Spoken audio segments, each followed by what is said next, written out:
Eh bien, salut YouTube, c'est Poney et j'espère que tu vas bien. On se retrouve tout de suite pour une vidéo qu'on a attendue un petit peu, qui sera comment choisir sa réplique secondaire. Allez, on se retrouve tout de suite.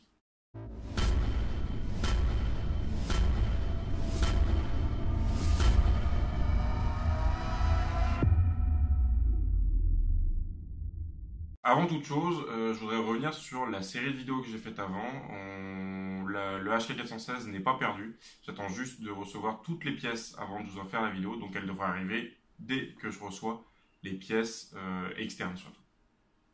Alors la première chose qu'on va aborder, dans le premier temps, lorsque je vais dire réplique secondaire, je vais exclure automatiquement tous les SMG et pompes. Parce que je considère que ce sont des répliques longues, alors même si elles ne sont pas forcément d'épaule, c'est des répliques longues et du coup je vous renvoie sur ma première vidéo, choisir sa première réplique pour la choisir.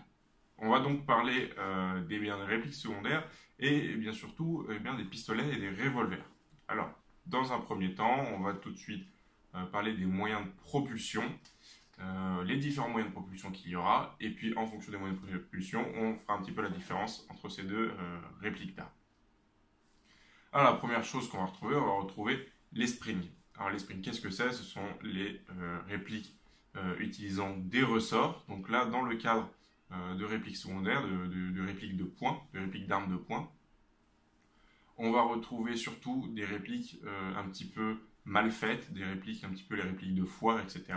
Elles vont nous proposer que le coup par coup. Alors certes, elles seront peu onéreuses, mais elles vont donc déjà avoir que le coup par coup. À chaque tir, il va falloir réarmer soi-même la culasse, ce qui est un véritable désavantage. Et puis elles sont souvent de piètre qualité et c'est un petit voilà, comme je disais, c'est les pistolets de foire. C'est pas les répliques que je considère personnellement, mais bon, pour commencer, ça peut être envisageable si vraiment vous n'avez pas de budget. Deuxième chose, on va trouver les répliques électriques. Alors les répliques électriques, c'est pareil, ce sont des répliques qu'on peut trouver déjà à faible budget. Par contre, ça va être des répliques qui vont répliquer très peu d'armes. Alors elles sont encore peu répandues, mais on va voir qu'il y a quand même pas mal d'avantages dessus.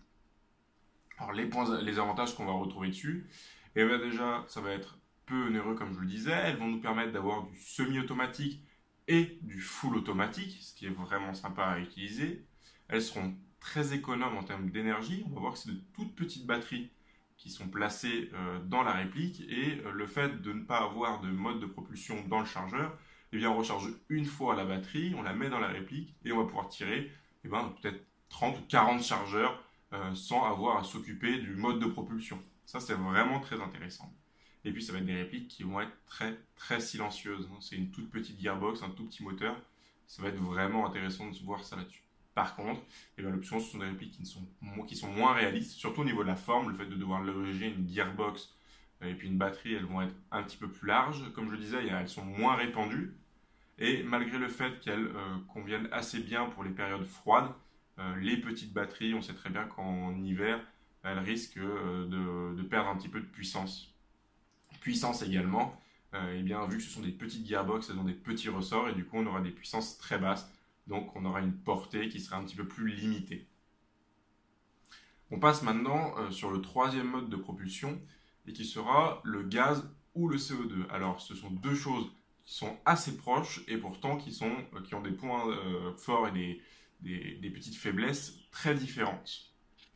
Alors je vous affiche à l'écran un petit tableau. Alors qu'est-ce qu'on va voir sur ce tableau? Qu'est-ce qu'on va remarquer sur ce tableau? Alors déjà, on va pouvoir voir qu'entre le gaz et le CO2, le réalisme est très bon. On va avoir que ce soit du GBB, donc avec la culasse qui va bouger, et du non-blowback. Donc ça c'est moins réaliste, mais c'est possible sur du gaz comme sur du CO2. On reviendra là-dessus un petit peu plus tard.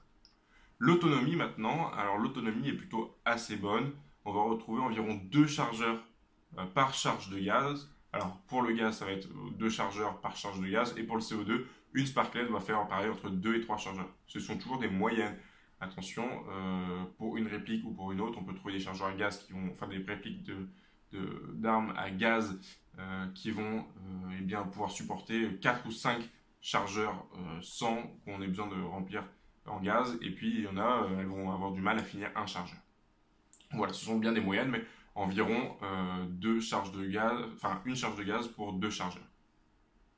Au niveau du mode de tir maintenant, on va retrouver les deux sont capables de mettre du semi et de l'auto. Ça c'est très bien, c'est un vrai réaliste. La résistance au froid, alors là c'est le gros point fort du CO2, c'est une bonne résistance au froid. On va retrouver jusqu'à des températures qui vont jusqu'à moins 10 degrés, ça va pouvoir être utilisable. C'est pareil, ça dépend aussi de la qualité de la réplique, hein. Si on part sur une réplique très cheap en CO2, pas sûr qu'elle aille jusqu'à moins 10 degrés.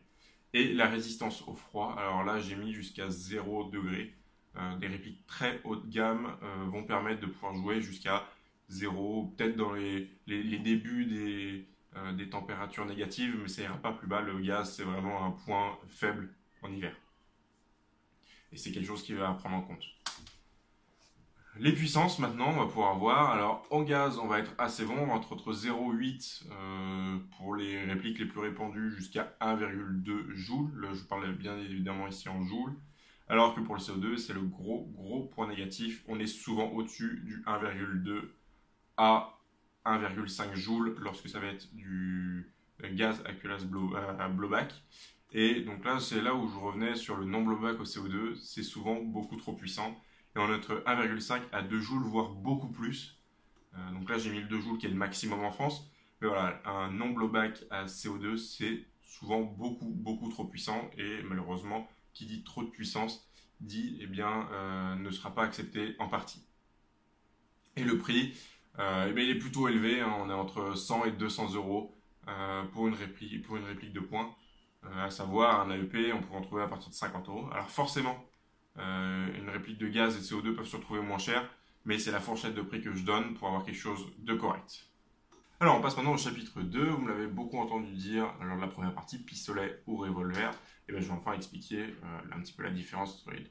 Alors premièrement, je ne vais pas prendre en compte ni le calibre, ni la rusticité de l'arme ou de la réplique, simplement parce que nous on utilise des répliques d'armes, donc ça tire du 6 mm BB, que ce soit peu importe le propulseur, et on ne parle pas on va pas parler de rusticité parce qu'on considère qu'on va pas garder sa réplique pendant 50 ans, et donc on va considérer que pistolet ou réplique ont à peu près pistolet ou revolver ont à peu près la même longueur de vie. Donc on va partir maintenant sur le revolver. Alors le revolver, qu'est-ce que c'est? C'est une arme de poing simplement qui a un barillet. Alors qui dit barillet dit peu de munitions, et qui dit peu de munitions dit aussi difficulté de recharger. Alors ça va être les deux gros points faibles pour moi du revolver. La difficulté à recharger, bien simplement parce que le plus souvent c'est un système de fausses cartouches, donc on va mettre une bille par cartouche qu'on va mettre, donc maximum 6 cartouches, donc 6 billes dans le barillet, et pour recharger, chaque douille va partir séparément, nous il faut qu'on les récupère, etc. Donc ça va être beaucoup plus de temps.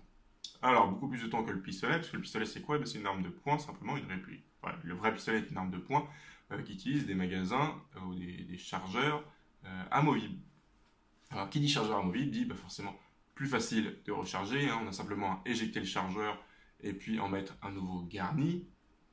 Et en plus, en airsoft, nous, les chargeurs, ça va entre 12 et puis jusqu'à presque 29 billes. Donc, vous voyez qu'on a déjà une autonomie en billes qui est plus importante. Alors par contre, qu'est-ce qui va se passer vraiment au niveau du tir? On va retrouver encore une petite faiblesse au niveau du revolver. Pourquoi? Parce que le revolver, le plus souvent, il va tirer en double action, en continu. C'est-à-dire qu'à chaque fois, la course de détente sera très longue, plutôt difficile, ce qui va causer une petite irrégularité au niveau du tir, surtout pour nous, hein, et on risque de manquer sa cible. Au niveau des pistolets, il existe certains pistolets qui sont en double action, mais pour la plupart, la première bille est tirée en double action et tout le reste en simple action.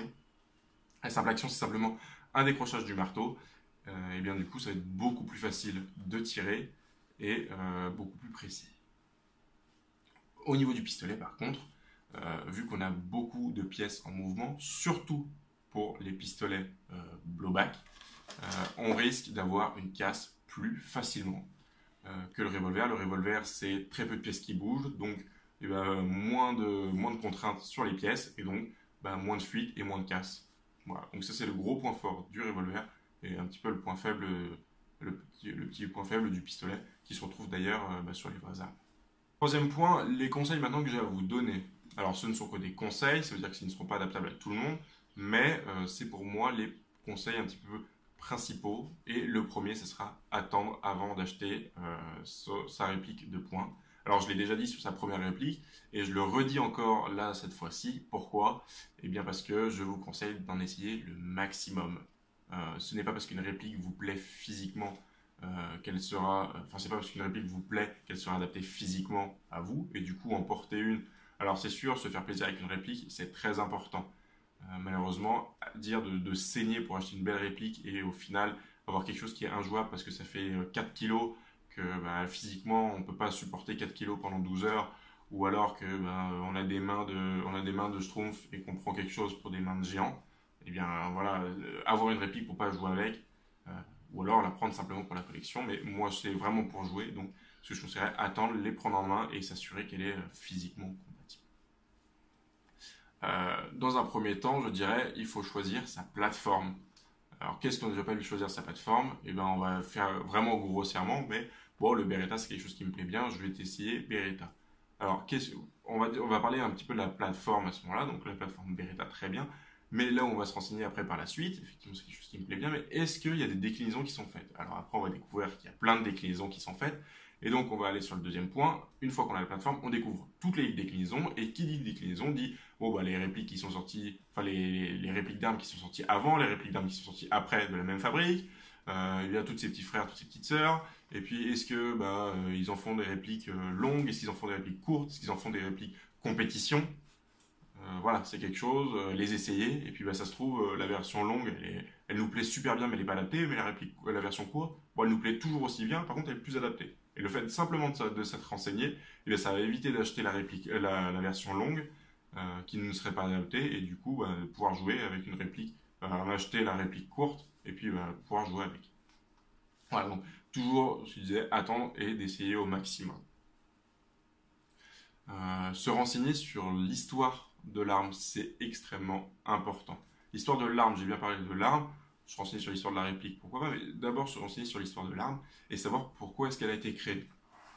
On reviendra dans ça un tout petit peu plus tard, mais pourquoi est-ce qu'elle a été créée? Par exemple, si c'est une arme qui a été créée à la base eh bien, pour faire du tir sportif, eh bien, elle sera adaptée, par là je parle par exemple de Tanfoglio, elle sera adaptée par exemple au tir sportif, donc au parcours de tir.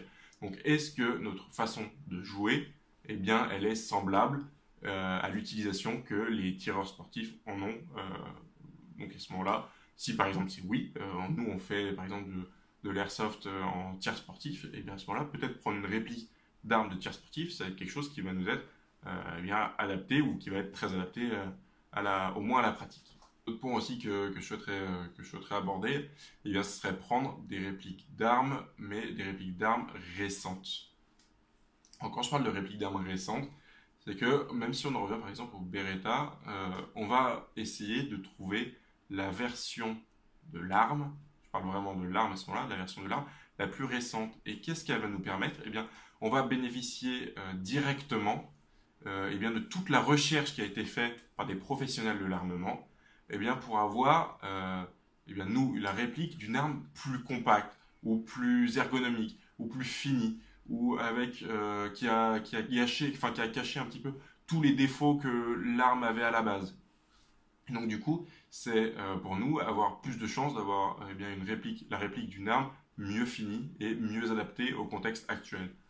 Par exemple, le 1911, qui est une arme qui est très vieille, voilà, qui a été faite à la base même avant la Première Guerre mondiale, qui a été très utilisée par la Première Guerre mondiale, eh bien, elle a maintenant de nombreuses déclinaisons, et si l'arme en elle-même nous plaît, on peut maintenant la retrouver sur des versions qui sont sorties en 2000, 2005, 2010, et du coup qui auront évolué et qui seront eh bien, plus précises au niveau des organes de visée, qui auront, je ne sais pas, peut-être une queue de castor différente, qui auront eh bien, une culasse qui sera un peu mieux parce que comme ça reste mieux dans le temps. Et du coup, nous, au niveau de la réplique, eh bien, on va bénéficier de tout ça. Et également, je dirais de prendre une réplique d'une arme qui a été produite à peu d'exemplaires. Alors, c'est un conseil que j'ai moi et que j'essaie d'appliquer moi, mais ça se trouve qu'il ne sera pas du tout adapté. Mais pour moi, la réplique d'une arme produite à grande quantité, par exemple pour le marché d'une armée, on va reprendre par exemple cette idée du Beretta. Le Beretta, il a été créé pour doter toute l'armée des États-Unis, sauf certaines unités, mais toute l'armée des États-Unis. C'est-à-dire qu'ils ont créé une arme qui doit être adaptable eh bien, à des centaines de milliers de soldats, qu'ils soient petits, qu'ils soient grands, qu'ils soient fantassins, qu'ils soient dans des chars, que ce soit des hommes ou des femmes. Et du coup, c'est une arme à la base eh bien, qui est adaptée à un grand nombre, qui est un petit peu adaptée à un grand nombre, mais très peu adaptée à un petit nombre voilà, enfin, qui est un petit peu adaptée à tout le monde, mais qui n'est pas parfaitement adaptée à une personne. Donc, prendre par exemple la réplique d'une arme qui a été créée pour, je sais pas, des forces spéciales particulières, qui a été créée pour un groupe d'une cinquantaine de personnes, etc., et bien c'est plus de chances d'avoir la réplique d'une arme qui sera plus perfectionnée dans un domaine précis. Ensuite, ce que je vous conseillerais, c'est une fois le modèle choisi, vous renseigner sur la marque. Simplement, à ce moment-là, vraiment, il faut avoir fait tout ce schéma, savoir quelle réplique on veut, quelle réplique d'arme on veut, pour maintenant se renseigner sur la marque, et puis au niveau du budget, adapter sa marque. Par exemple, je vais reprendre l'exemple du Beretta. Il est produit par peut-être une dizaine de marques différentes qui ont tout un budget différent. Je pense qu'on peut retrouver des Beretta à partir d'une cinquantaine d'euros et puis ça peut monter jusqu'à 250 ou 400 euros. Donc là, au niveau du budget et au niveau de ce qu'on veut faire, si on veut jouer tous les jours pendant 10 ans, eh bien, on va peut-être pas prendre la même marque que si on veut simplement la mettre dans une vitrine ou jouer une fois de temps en temps pendant un an et dire que dans un an on la change, etc. Ce que je vous conseillerais moi là-dessus, c'est pareil, d'attendre et de prendre quelque chose eh bien, dans une fourchette de prix entre 150 et 200 euros. Moi, je veillerais beaucoup sur du Marui, sur du KSC. En première réplique, c'est peut-être très cher, mais c'est vous assurer que votre réplique tiendra dans le temps. Ma conclusion là-dedans, c'est avant tout, prenez quand même une réplique qui vous plaît. Prendre une réplique parce qu'elle est 100% compatible, mais que visuellement je ne la prendrai pas, c'est pas non plus important. Et ce qui va être difficile, ça va être de trouver un petit peu cette part des choses. Tout avant, je vous ai expliqué qu'il fallait vous prendre une réplique qui est adaptée, et maintenant je vous dis qu'il faut aussi vous prendre une réplique qui vous plaît. Donc découvrez le maximum de choses. Il y a des répliques d'armes qui ne sont même pas connues. On a des choses qui sont très futuristes. On a des répliques qui sortent régulièrement. Donc ça se trouve, la réplique de vos rêves, elle est peut-être encore pas sortie. Et du coup, si vous avez la possibilité d'attendre, attendrez. Et puis la surprise ne sera que plus grande. Également, au final, j'ai très peu parlé des revolvers. Les revolvers, je sais que les personnes qui en achèteront seront avant tout pour l'esthétisme. Et je dirais, pareil pour toutes les répliques, hein, l'esthétisme aussi. Voilà, on peut acheter une réplique en se disant il y aura certains points faibles, mais bon, l'esthétique de la chose fait que je la voudrais. Donc, faites-vous plaisir, c'est quand même un gros achat et vous allez y jouer peut-être tous les week-ends avec. Faites-vous plaisir avec. Et puis, n'oubliez pas que avant tout, c'est un jeu et jouez bien.